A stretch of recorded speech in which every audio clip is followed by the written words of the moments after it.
ndikaendwa ini ndira kuzocheka muzukuru wangu ndi wangu mama mirai muchiri kufamba makuva kudai mama mirai muchiri kufamba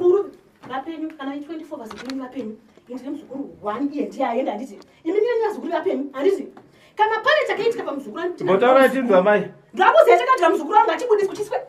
ndakuchiona uchachiona negombe nafaya kumakuva kudai ichocho negombe tisenda kuchiona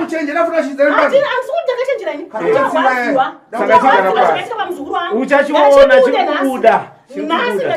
achibude nhasi chichaitwa gombe tisenda sekuru ndikukumbira nyasha dzamwari